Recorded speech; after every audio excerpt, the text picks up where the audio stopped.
So whoever doesn't love Ozzy can go suck one. No. And it's really working out those parts and not brain farting. Uh-huh.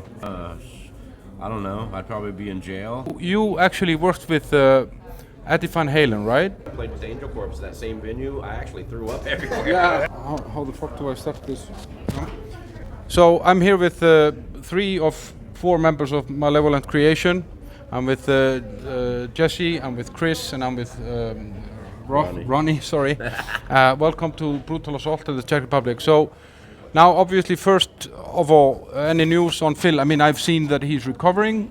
Will he join you for? There is a South America tour planned. Will he be joining?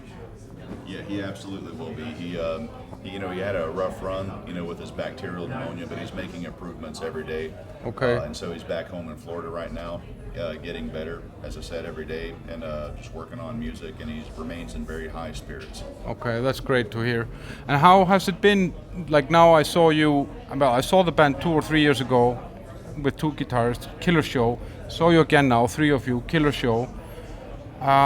What do you adjust to kind of be able to deal with this? What has changed? Fewer solos? I don't know. Maybe fewer solos, but it comes to a situation like Phil handles like a lot of the lead-ins to like certain riffs and so forth. When there's a musical break, he handles the riff that kind of leads into it. And so like those were some of the adjustments we had to make. Chris had to take over basically all of them just on a day's notice. And so that a little bit of a challenge there, but realistically, it's what we had to do to continue the tour to make it possible for the fans, which has been absolutely killer and very appreciative that we, pursued the finish of the tour as opposed to just we need to go home. It's the best thing to do. It would have not have been the best thing, not for the fans. So you jumped in at the deep end. Yeah, definitely. Feet hit the fire pretty fast, and it was a lot of work, and it was a very long learning curve. It wasn't like, okay, I got this. It was a lot of trial and error. Try different things to make it work, to make it sound better. The guys have been fortunate to sit there with me every night in our hotel rooms working on parts. Okay.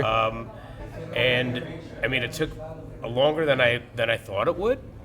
Just because with the solos that I do, sometimes they bleed into a lead-in to the next part, and it's really working out those parts and not brain farting. And that was a lot of it. So it was a lot of just putting pieces together, but we made it through, and the fans really seemed to appreciate it.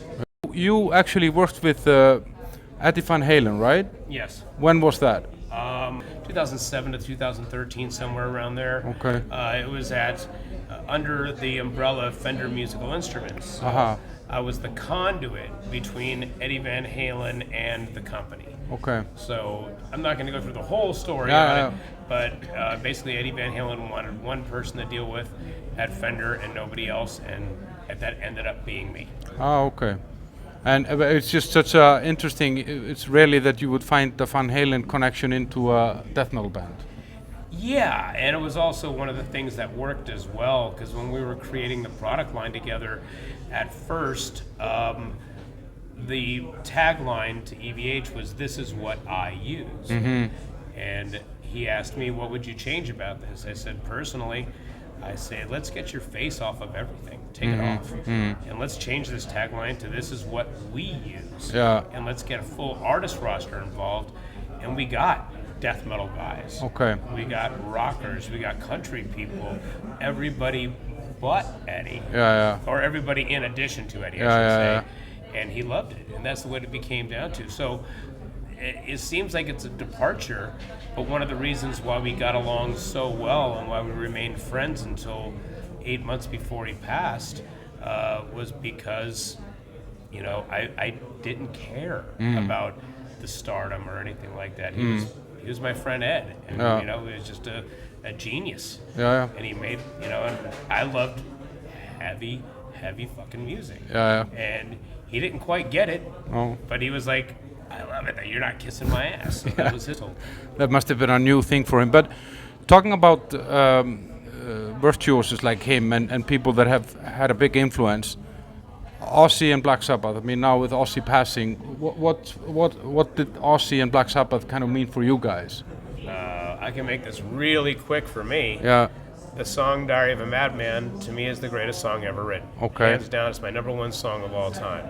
My number one album of all time is Black Sabbath, Heaven and Hell. Okay. So I know it's not really necessarily Ozzy, but the Yeah. You know, the correlation between Black Sabbath and Ozzy and all that right there is pretty much the pathway that started it on. Without those two things, I'd be a cop or something. Yeah. Okay, you just answered that question. I think for me, honestly, it just became a thing. Like what I admired and appreciated most about Ozzy was his versatility in song structure or songwriting, and like how, like on Blizzard of Oz, he would have songs like Goodbye to Romance and then Suicide Solution, and just it made it okay for me as a young artist growing up when I first discovered that to experiment and not be locked into a box, and so that's kind of what he represented for me. Yeah. Ronnie, any thoughts?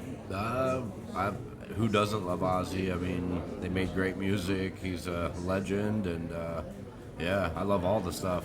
Randy Rhoads was on for sure. Tommy Aldridge?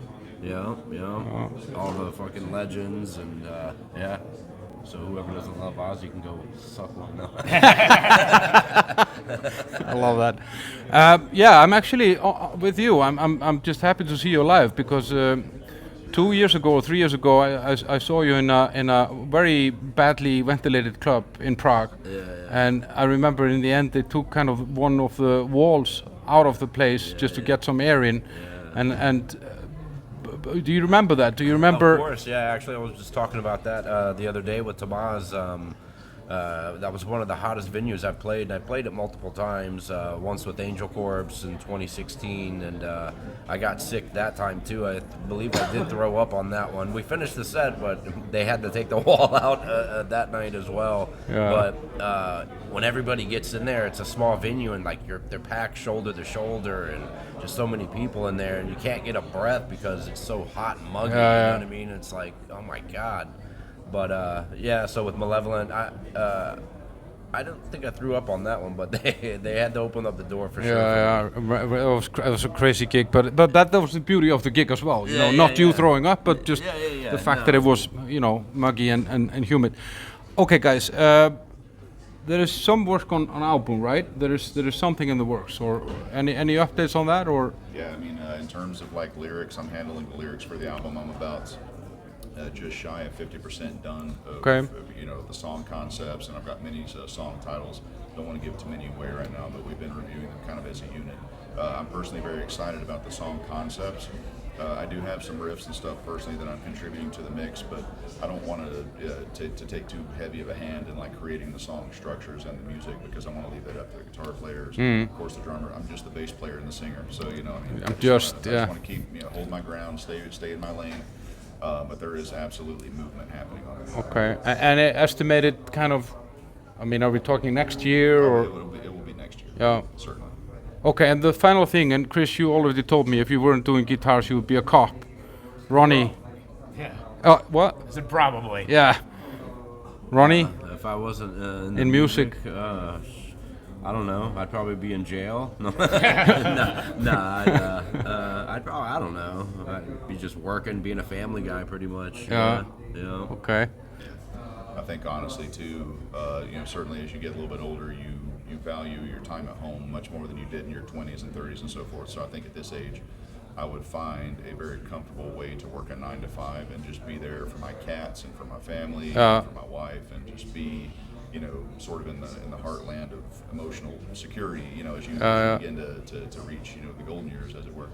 Okay, great, guys. Thanks a lot, and thanks for the excellent show. And this is the final gig on the tour, so have a safe and good journey home. Thank you. Thank you. It'll be a 2-day way back to Florida. Yeah. Can I?